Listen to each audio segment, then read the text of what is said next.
Our story begins, as many do, in the city of Eugene, Oregon, a city known throughout the Northwest as being a hub of inspiration, class, and civility. I moved to Eugene because I'd heard the weed was good and the women were loose.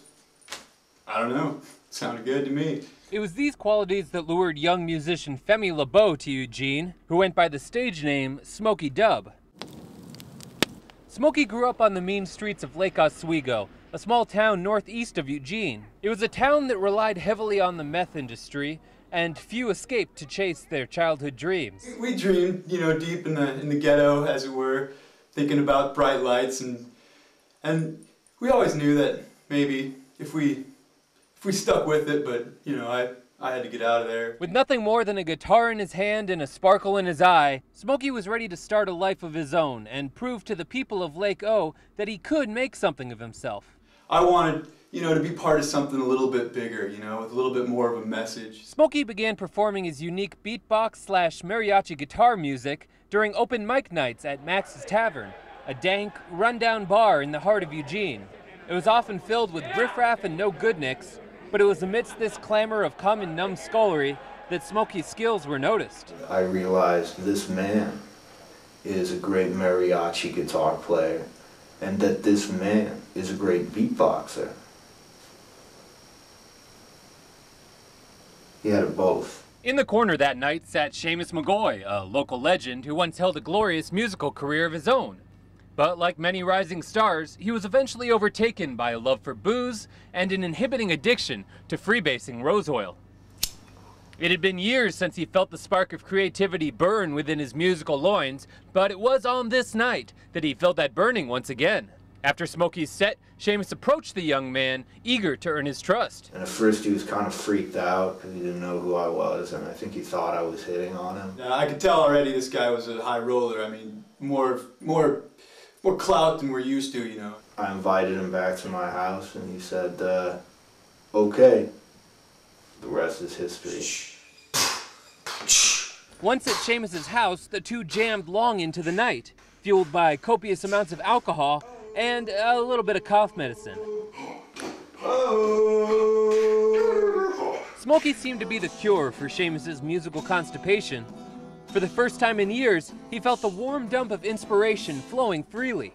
Don't eat your lovers. Don't eat your lovers. Don't eat your lovers. Oh. At that moment, I realized that my life was changing, man. Seamus awoke the next morning with a newfound purpose. He decided to adopt this young musician as his sidekick, with hopes that Smokey could help him shape a comeback for his struggling career. When I let Smokey in, it was basically to have a little bit of new energy that wasn't quite so glorious all the time. In the following days, the two met several times to collaborate. It wasn't long before they started writing their first single, a hip-hop melody with just a dash of religious flair. What has he got to do? There's got to be motivation in the song, right? He's going to have to do something. Well, I'm a rabbi, and I'll make you a Ham. What do rabbis do? And I grabbed my notebook, and I said, this is gold, man. With a potential hit on their hands, Seamus and Smokey knew they had to find a way to get their music out into the world. Smokey called upon Ace Duffley, a childhood mentor from Lake Oswego. Duffley left Lake Oswego a decade earlier in pursuit of a career as a filmmaker. His first and only film, a low-budget action-adventure called Slippery When Wet, won several awards. There, now it'll look like a suicide. But during a drug-fueled bender on the night of the premiere, Duffley broke into a college dormitory and exposed himself to several co-eds. This resulted in a bit of a scandal that, for the time being, destroyed his career. Hoping to mount a comeback of his own, Duffley jumped at the opportunity to create a video for their first single, the now infamous Rabbi Rap. Well, I'm a rabbi, and I'll make you a man. I know the Torah like the back of my hand. I don't. The finished music video was posted to YouTube, and within days, it gathered dozens of views from around the region.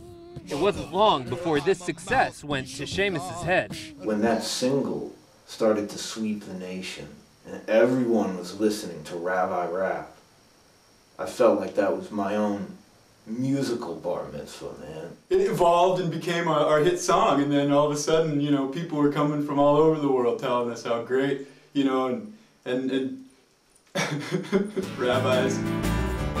With a new buzz of excitement in the air, the two returned to Seamus's home, hoping to continue the magic. The hits just poured out like gravy on bacon.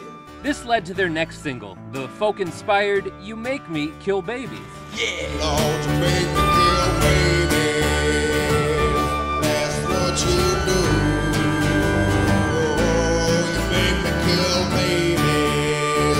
Honey, it's sad but true. This new single blew Rabbi Rap out of the water, gaining YouTube hits in the triple digits. Smokey began to realize his dreams were finally coming true. He knew exactly how important that was. He knew that in that moment, his life was changed, man. With these two solid hits, they released their first album under the name Rocky Road Underground. Money's My Price quickly gained notoriety as being the shortest album ever produced. Record stores around Eugene were constantly sold out as the album climbed to #1 on the coveted Southeast Eugene Hot 100 list. Times were good for the Rocky Road Underground. The money rolled in like flies on a hobo. They were able to book headlining concerts throughout the region, stretching from Springfield all the way down to Cottage Grove. Despite only having 2 songs to play, the shows were often sold out as legions of fans flocked to their shows.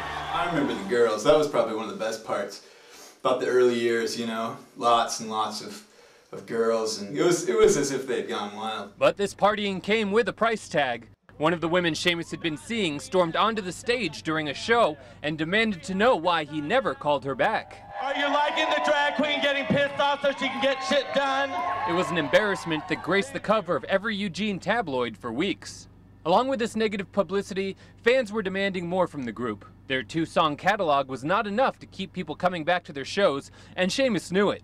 It was time to start working on new material. Well, a lot of people had great expectations, so to speak, about the second album, and we felt a great amount of pressure. Rushing to meet demand, the two returned to Seamus's house and desperately tried to rekindle their creative fire. It didn't come as easily as it had the first time, so Seamus decided to embrace the tabloid controversy. Cause she wasn't a savory lady.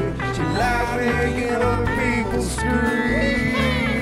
Now it's time for karma, get back. Yeah, she died living out the Mexican dream.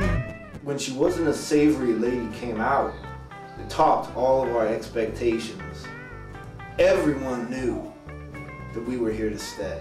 Seamus's exploits had worked. Feeding off the controversy, the song easily became their biggest hit on the web. But Seamus's ego grew with that success, much as it had in his earlier days. You know, I've had a lot of fans come up to me and say, Seamus, if it wasn't for your music, I would have killed myself like 1,000,000 times. And you know what? They're right. And with that ego came a reliance on drugs and alcohol. It wasn't long before his old addictions began to resurface. Smokey began to worry that his ticket to fame was slowly slipping away. He started soaking the limelight, as it were, and just got more popular and stopped wanting to, Nevertheless, they continued to record songs for their second album, American Rockic. But it was clear that underlying tensions were building, and it was only a matter of time before they boiled over and destroyed the band. We were recording a video for our song Boom Boom Ch at the time. And Smokey plays a big part in that song. Bitches, guns, and 40s. Bitches, guns, and 40s. Oh, bitches, guns, and 40s. Bitches, guns, and 40s. I'm down with the drive-bys. Down with the drive-bys. I gave him some very simple instructions. He would not follow them out. No, dude, you gotta... Dude, hey. What? You're fucking it up. Dude, you're fucking up. What? What is it this time? Is it my... It really spelled the end, I think, of our band, though. It was the death knell, as it were. Look at you, man. Look what you're becoming. Look what you're doing to us, the band. Me! You! The Rocky Road Underground started with me, and it ends with me. Here. I quit. Give me this. I finally had to realize he was like a tumor. Like, in my musical sack, and he had to be eliminated. Fame is like a sweet bitch of a mistress, you know. She'll bring you up and hold you up in her hands, and then she'll let you go and toss you aside like a burnout rapper.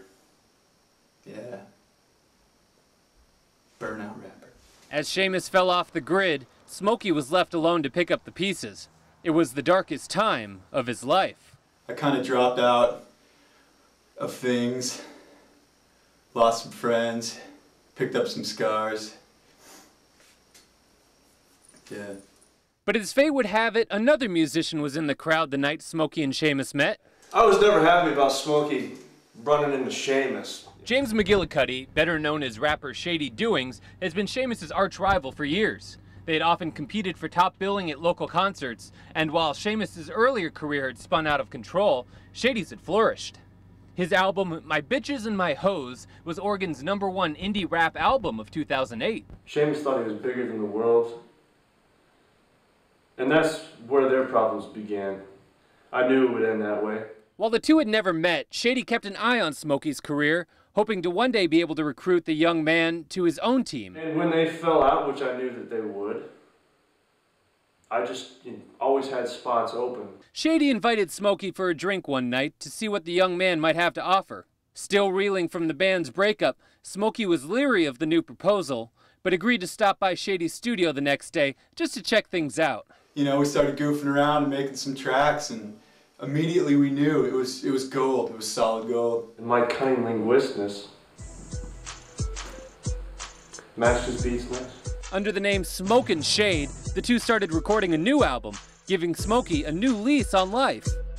I paid my ride, didn't pay child support. That's the way I roll. Echo, what's your retort?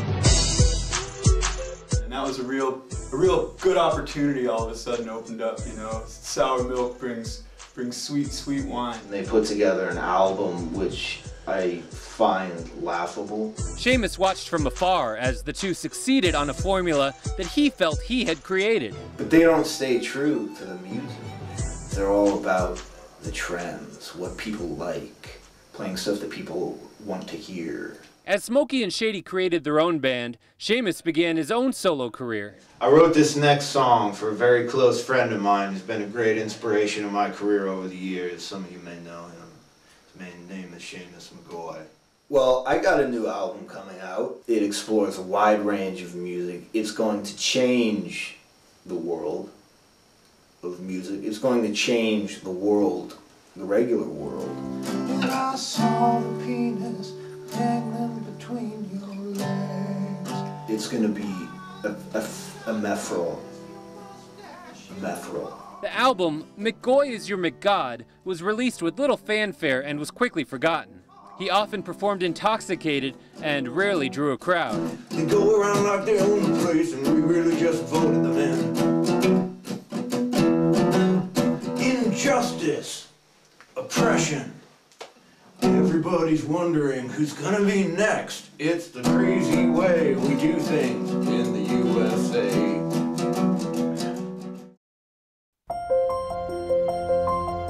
The Rocky Road Underground was an undeniable force that changed the music landscape of Southeast Eugene. Like Ancient Rome or the Matrix trilogy, the Rocky Road Underground started out with noble ambitions, grew beyond its control, and eventually collapsed into a glorious and epic failure. Their story is one that will now be left to history, and to historians who will one day analyze just how much the Rocky Road Underground changed the world forever.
like to be a man.